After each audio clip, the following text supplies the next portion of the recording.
Students, I am Ashutosh and you are welcome to my online classes. बच्चों, पिछले दिनों मैंने इंग्लिश ग्रामर का क्लास लिया था आप लोगों का। उसमें मैंने बताया था जब मैं टेंस में से सिंपल प्रेजेंट टेंस बता रहा था, उस दौरान मैंने बात रखी थी कि वर्ब के कुछ रूप्स होते हैं, वर्ब के कुछ रूप होते हैं। आज उन्हीं रूपों की बात करेंगे। देखो बच्चों, जिस तरह मेरे कई रूप हैं, तुम लोगों में से कुछ आश्चर्य में पड़ गए होगे, कुछ सोच रहे होगे कि सर बहुरूपिया हैं क्या? हाँ, बिल्कुल बहुरूपिया हूँ। जब मैं तुम लोगों को पढ़ाता हूँ, सिखाता हूँ, तब मैं टीचर के रूप में होता हूँ। जब मैं अपने मम्मी पापा के सामने होता हूँ, तब मैं उनका बेटा के रूप में होता हूँ। जब मैं अपने वाइफ के सामने होता हूँ तो मैं उसका हस्बैंड होता हूँ। जब मैं अपने बेटे के पास होता हूँ तब मैं उसका पिता होता हूँ। जब मैं अपनी बहन के पास होता हूँ तो मैं उसका भाई होता हूँ। तो इसी तरह बच्चों कई रूप होते हैं हमारे। इन सब रूपों में जो हम कार्य करते हैं, जो हम काम करते हैं, उसी से हमारा व्यक्तित्व मतलब पर्सनैलिटी डिटरमिन होता है, निश्चित होता है। ठीक इसी तरह क्रिया के, भाव के कुछ फॉर्म्स हैं, कुछ रूप हैं, ठीक है, जिस रूप के आधार पर उनका काल और समय मतलब उसका टेंस और टाइम निर्धारित होता है। तो आज हम उन्हें फॉर्म्स ऑफ वर्ब की बात करेंगे, मतलब क्रिया के रूपों की चर्चा करेंगे। याद रखो, क्रिया के प्रकार मतलब टाइप्स ऑफ वर्ब्स या फिर काइंड्स ऑफ वर्ब हम लोग नहीं सीखने जा रहे हैं, बल्कि फॉर्म्स ऑफ वर्ब सीखने जा रहे हैं। तुम लोगों में से कई ने ये सुना होगा कि वर्ब के फॉर्म होते हैं V1, V2, V3, V4, V5, ये सब सुने होंगे। सिंपल प्रेजेंट टेंस सिखाने के बाद मुझे लगा कि अब आगे सिखाने के लिए मुझे फॉर्म्स ऑफ वर्ब मतलब क्रिया के रूप को आप लोगों को बताना ज़रूरी है। इसलिए मैं आज यह टॉपिक लेकर के आप लोगों के बीच आया हूँ। तो ये V1, V2, V3, V4 है क्या, इसका क्या मतलब होता है और इसका क्या नाम है, तो आज सीखते हैं इसके बारे में। ये जो पहला V1 फॉर्म है, V1 फॉर्म, इसको हम लोग बोलते हैं बेसिक फॉर्म ऑफ वर्ब या फंडामेंटल फॉर्म ऑफ वर्ब, जो कि प्रेजेंट टेंस में आता है। मुख्य रूप से प्लूरल नंबर में यूज़ होता है और यह इसको बोल सकते हैं वर्ब टू, मतलब कि ये मूल क्रिया है।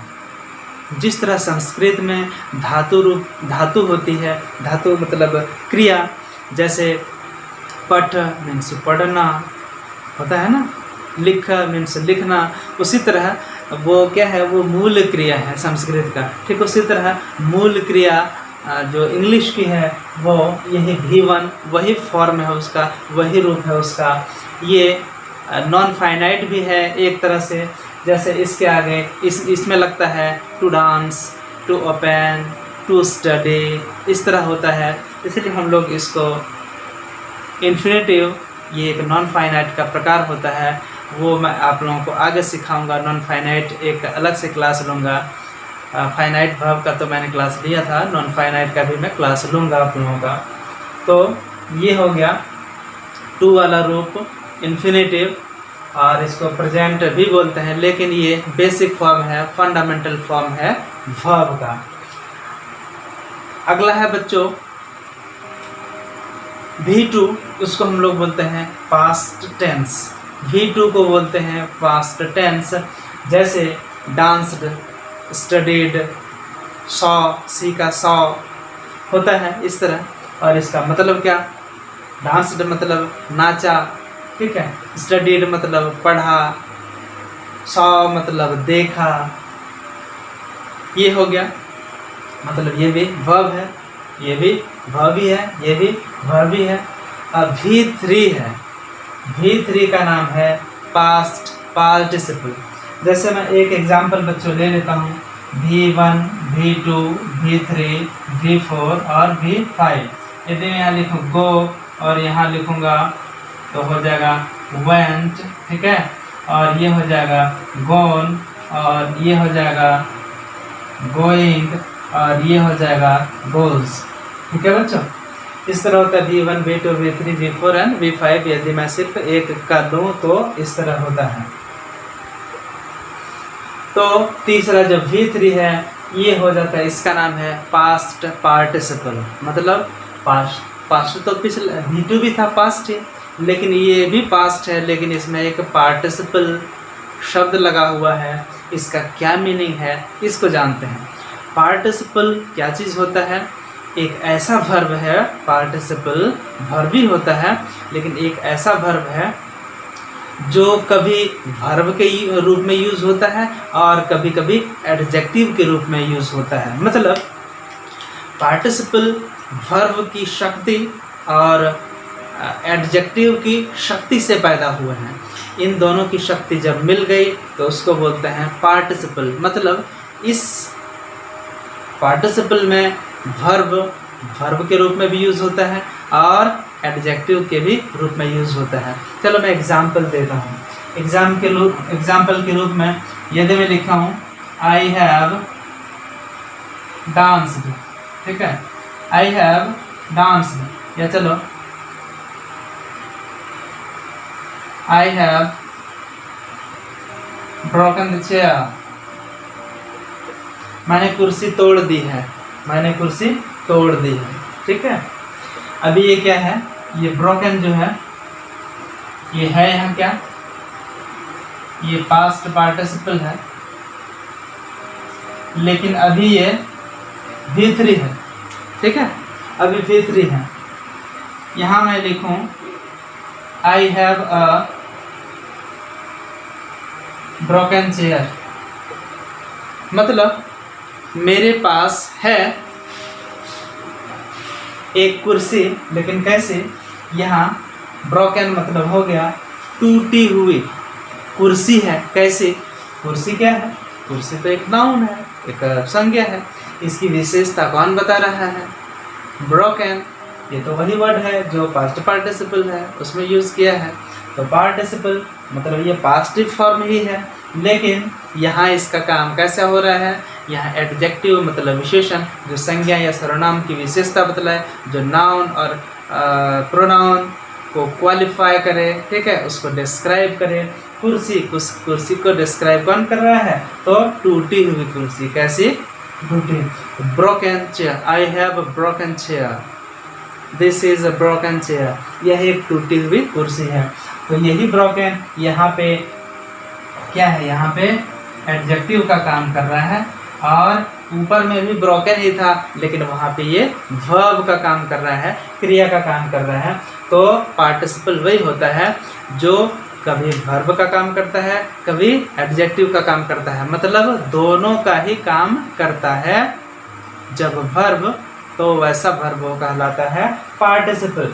पास्ट फॉर्म में ये कभी एडजेक्टिव का काम किया, कभी वर्ब का काम किया, तो इसलिए इसका नाम है पास्ट पार्टिसिपल। ठीक है बच्चों, अब आगे देखते हैं। आगे आता है प्रेजेंट पार्टिसिपल। देखो बच्चों, यहाँ भी है प्रेजेंट पार्टिसिपल। मतलब इसका मतलब ये हुआ कि प्रेजेंट फॉर्म में होगा वर्ब, और वो कभी वर्ब का काम करेगा और कहीं कहीं पे एडजेक्टिव का काम करेगा। एग्जाम्पल के रूप में देखो, I am opening the door, मैं दरवाज़ा खोल रहा हूँ। I am opening the door, मैं दरवाज़ा खोल रहा हूँ। यहाँ ओपनिंग ये तो क्रिया है, दरवाज़ा खोल रहा हूँ दरवाज़ा, तो यहाँ ये वर्ब है। लेकिन यही मैं एक और एग्जांपल देता हूँ। तो प्रेजेंट पार्टिसिपल में कैसा फॉर्म होता है? ओपन है, उसमें आईएनजी लगा होता है, आईएनजी लगा होता है। देखो एक सेंटेंस में यहाँ लिख रहा हूँ, वही वर्ड रहेगा, ओपनिंग ही रहेगा। यहाँ पे जो ओपनिंग है ये किस रूप में है? यहाँ ये वर्ब का काम कर रहा है। अभी एक एग्जांपल और लिखता हूँ। यहाँ देखो मैंने दिया ओपनिंग द डोर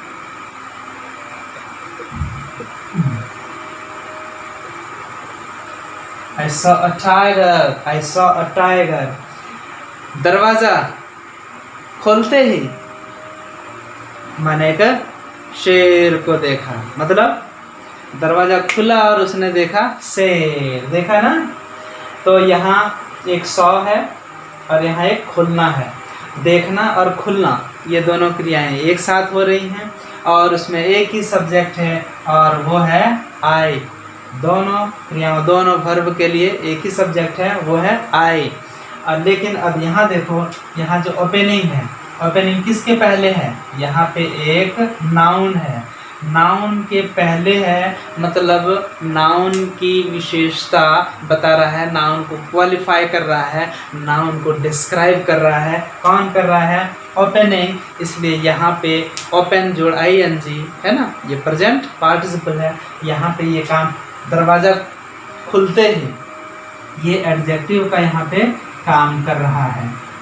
ठीक है बच्चों, ये एडजेक्टिव का काम कर रहा है। इसलिए ओपनिंग इस तरह रूप जो वर्ब है और उसमें ING लगा हुआ है वो एडजेक्टिव का भी काम करे और वर्ब का भी काम कर सकता है। तो ऐसे रूप को, क्रिया का जो रूप होता है उसको बोलते हैं present participle. Present participle, present participle. अब ये था V4। आगे देखो बच्चों, आगे है V5। आगे है V5। V5 में क्या होता है? ये भी प्रेजेंट टेंस है, ये भी प्रेजेंट टेंस है, लेकिन ये सिंगुलर फॉर्म है। किसका?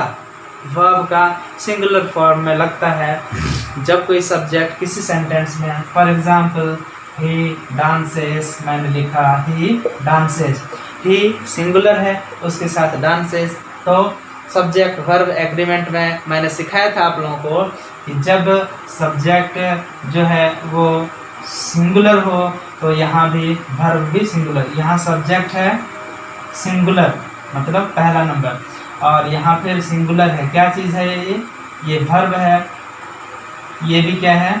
सिंगुलर। मतलब ये भी सिंगुलर और ये भी सिंगुलर, मतलब सब्जेक्ट वर्ब एग्रीमेंट का यहाँ पे पालन हो रहा है। तो डांसेस ये क्या है? ये प्रेजेंट टेंस है, लेकिन कौन सा? तो सिंगुलर फॉर्म वाला, और इसका नाम दिया गया है V5। तो बच्चों तुम लोगों ने, मुझे उम्मीद है, सीख लिया होगा V1, V2, V3, V4 and V5। एक बार और दोहरा देता हूँ।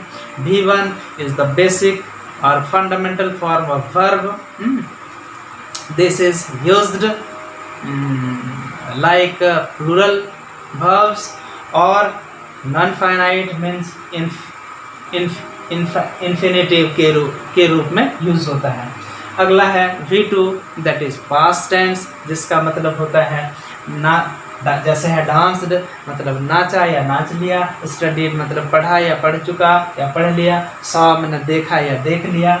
अगला है पास्ट पार्टिसिपल, मतलब पास्ट फॉर्म ही होता है वर्ब का, लेकिन वह कभी वर्ब का काम करता है और कभी एडजेक्टिव का भी काम करता है, दोनों रूप में काम कर सकता है। V4 उसको बोलते हैं प्रेजेंट पार्टिसिपल, वर्ब के साथ जिसमें ING लगा होता है।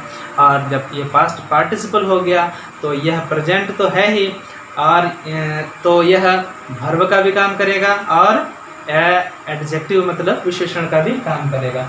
और लास्ट जो V5 है वो है प्रेजेंट टेंस उसको बोलते हैं, और वो सिंगुलर फॉर्म ऑफ वर्ब है, मतलब क्रिया का एक वचन वाला रूप है जिसमें S लगा होता है। जैसे गो के साथ लगाएंगे तो गोज लगेगा, राइट के साथ लगाएंगे तो राइट्स होगा, और जैसे डांस के साथ लगाएंगे तो डांसेस हो गया, प्ले के साथ लगाएंगे तो प्लेज हो जाएगा। तो इस तरह बच्चों उम्मीद है तुम लोगों को समझ में आया होगा। यदि कहीं पे कोई दिक्कत है तो मैं फिर से बताऊंगा तुम लोगों को। आज बस इतना ही।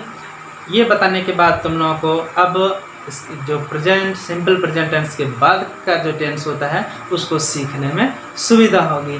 तो आज के लिए बस इतना ही बच्चों। Thank you.